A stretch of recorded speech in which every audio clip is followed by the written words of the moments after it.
Dacha How, Washa Michael Larson, Washa Nima Depungyu.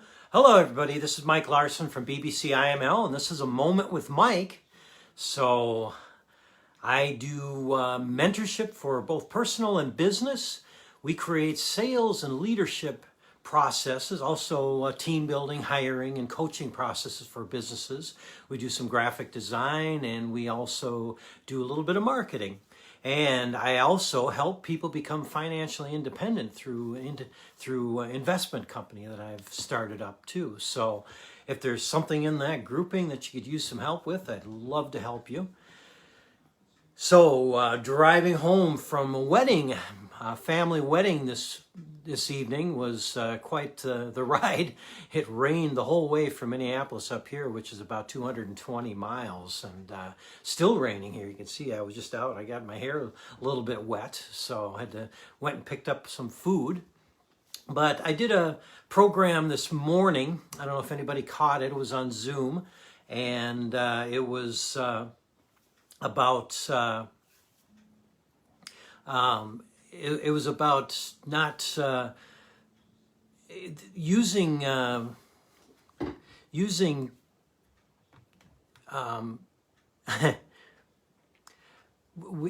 life we don't want to assume anything. So using assumption not only for your good, but also not relying on assumption so much. It can go both ways. So first of all, in your personal life, growth is the most important thing in your life. You should always be growing. Anything that isn't growing is dying. And when we grow, then we learn, and then we have something to share with others. And that's where fulfillment comes from. But so often we just assume that we're going to grow and we want to let it happen. And it doesn't work that way. We're interconnected through the universe. But action is one of the most important parts of that. We have to take action. We have to progress. We can't just sit back and let it come to us. We have to progress. We have to make it happen. You can't assume you're just going to learn. And, back in high school and back in school, I did great in the math and some of the things that I really enjoyed. So I was progressive. I wanted to learn. But in some of the things I didn't enjoy, like English, and there were some other courses, typing, I just assumed I would learn just by being there, and it didn't work out that way. And it's the same thing when you go through life, is you don't want to assume. Assumption gets you into trouble. We have to be progressive. We have to be full of polarity. When we assume, we're using our head, but we're not using our heart then. And both of them have to be together. We've talked a lot about the last couple of days of having your heart into it, but not your head into it. Well, it can go the other way too, and you think it's logical to do it, but unless you get emotionally attached to it, you're not being polarized, and you're not bringing energy through you, you're not bringing it through you. So assumption is a tough thing. You don't want to just assume that growth is going to happen, that things are going to get better. You have to push for it. You have to be emotionally attached to it, logically attached to it. Everything congruent all the way through you has to be towards whatever it is, growth that you're trying to achieve. And then the other side of that is we don't want to assume what other people mean in just about anything in life. So it's what I call mystical agreement. And I learned this through sales. When I got into car sales, I spent the first day on the lot, and I sold 3 cars my first day on the lot. That was remarkable.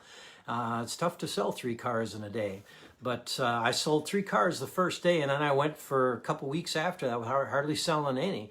And the reason why is because I didn't really understand what I was doing that first day on the lot. And so it's a thing called okay, not okay. We want to feel we're more okay than the other person. Well, the other person wants to feel more okay than us. If we can give that to them, there's a connection there. So when I was out on the car lot, I didn't know what I was doing, and I just asked a bunch of questions, and they could tell I was struggling, so they wanted to help me. They were more okay than me. And because of that, I sold 3 cars that day because I was just asking tons of questions and I didn't assume anything. Whenever they said something, I'd ask them a question about it. And it connected me with them, and they liked that, and it made them feel good. And I wound up selling 3 cars. And I went for several weeks after that with hardly selling any. And I thought, well, what the heck did I do that day? And I looked back at it, and I didn't assume. I asked questions. Whenever there was something that came up, I'd ask a question. If there was an objection that came up, I'd ask them, I'm not sure I understand that. Can you tell me what that is? It's mystical agreement. We never completely know. We might think we know what people think, and we could be right, but there's also a likely chance that we could be wrong about it. So why wouldn't we clarify? We don't want to assume. If we're really going to accomplish things, we're really going to connect with people, we're really going to get on the same page instead of adversarial, then let's get them connected with us and let's find out what they really mean so we can help them with what they want. This is true in anything in life. So I call it mystical agreement. It's just never assuming that you know what's right. Even if they say good morning, oh, I'm not sure I understand what you mean by that. What could you tell me? I know that's a little extreme, but whatever they say should be. I remember in the hearing business when I was selling hearing aids. I remember one time I came up against a guy and we went through the presentation and I said, so then I tried to close him, and he said, well, I can't afford that in my budget. And I assumed it was money. So right away, I started asking him questions about how he was going to be able to afford it or what price range and stuff like that. And it didn't go well. I lost the deal because of that. And I think because I kind of embarrassed, almost made him upset because it wasn't the money that he was budgeting for, it was time. And if I'd have just asked him, well, what is it that I'm not sure I understand. What is it you're trying to budget for? He probably would have told me, well, I'm just not sure I had time. Well, right away I assumed it was money. And that kind of upset him a little bit because he wanted me to assume he had the money. And that was a question about time. So never assume. Find out what it is, connect with them. If you have to act a little like you're out of your realm, that's okay as long as you don't act stupid constantly about it or make yourself look like you're stupid. It has to be something that you're caring. And when you ask questions, especially hypotheticals, when it comes to somebody, you want to get them to do so. You're trying to influence them to do something, and you're struggling with it. Ask them, what would it have to look like for you to do that? That works in sales, it works in leadership, it works in connecting with people, it works with everything. So that's what I say, mystical agreement. We want to feel that we're smart. We want to feel like we're smarter than the other person. We want to be okay. So in life, this is natural for us. The first time we see a certain doorknob, it takes us a second to open it. But the next time we see that doorknob, now we know. Then there's a different doorknob. And we have to figure it out. And then there's a different one. And eventually we're able to assume, well, this is the way those things work. It's our mind's way of cutting down the time, getting done faster. And we apply that to the other parts of our life also. So we want to assume fast enough. 2 things it does. Makes us feel important, makes us feel significance if we can figure it out quickly. We want that feeling of importance. And it's our brain's natural reaction to cut down on the time. We have to fight that feeling. We can get our importance by being smart enough to ask that other person what they really mean so we don't make a mistake. People don't care how much you know, they only want to know how much you care. And that's a great way of doing it. We have to find out exactly what it is. We don't want to assume. And then the last part of assume is we can help with helping people do something by using assumption. So if you know that somebody needs to do something or needs something, you don't give them an option of not doing it. You just give them 2 different ways of doing it, and it's called assuming, assumptive close. It would work with your kids. If your kids have to clean their bedroom, and you don't want, and you know it has to be done, you give them 2 options. Okay, so when would you like to clean it? Would you like to clean it today or tomorrow? Or how would you like to clean it? Would you like cleaning in your pajamas, or would you like cleaning in your regular clothes? You give them two options. They're getting a chance to choose, so it makes them feel okay, but both choices involve getting it done. So they feel good about themselves because they made a choice. They don't feel like you pushed them into it. That's what happens all the way through life.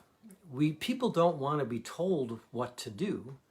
They want to have options so they can choose for themselves, so they can feel more okay than you. And there's nothing wrong with that. And I think what we get in, let ourselves get in the way sometimes, we got to get our own importance. We want to make the decision for them. Well, it doesn't turn anybody on. So be smart enough, get your importance from being smart enough to help them make that choice, but give them two options to go the same direction. They get to choose, so they feel good about it and they feel okay, but that's how you use assumptive close. So that was something I talked about this morning, and we stopped and got some food, and then we came back here. We got back here, the sandwich is missing. It was from the restaurant, so I had to go back and get the sandwich. And when I got in there, I used the same thing. I said, so should I wait here for the Reuben sandwich, or should I wait out in my car? He said, no, you can wait right here. Well, if they choose either one, what have they said? They're going to give me the sandwich. So maybe they would have anyways, but I was helping them feel good about it. So that was just a little thought about never assuming. Let's not assume that we will grow. Let's go out and let's tackle it. Let's make it happen. Let's be progressive. And then let's not have mystical agreement with trying to influence other people. Let's ask some questions. Let them feel good about themselves. Let them feel like they're helping you, because they're going to move along more. They're going to get fulfillment out of that. And the only fulfillment comes from sharing. And if you ask the right questions when there's something that comes up and you don't want to have and you want to have the fulfillment, ask them the question. Ask them, what do they mean? I'm not sure I understand what you're saying. Can you share with me what you mean? Then they get fulfillment because they get to share with you. And then the last one, if you want them to go in one direction, you give them two options to go in that direction. They get to choose one or the other. They feel good because they made a choice. And same thing. It's all about helping them feel good and feel fulfilled about themselves. So I hope this finds you well. I hope you're having good weather where you're at, and have a super fantastic evening. If you have an idea of something you'd like me to talk about, why don't you email me at mike@inspiredmotivatedleadership.com, or you can text me on Messenger. And then also you can message me on here. I see Chad is on here, and Wendy must be on with her. Yeah, Chad, my hair is a little moist from the rain out there, but at any rate, I hope this finds you well. I get on every night at 7 p.m. Usually I have a video earlier in the day. I didn't get a chance today because I was still at the wedding, but I will probably do a video later on that. Hello, Nancy. Nice to have you here also. So you guys have a super fantastic evening, and we will talk to you soon.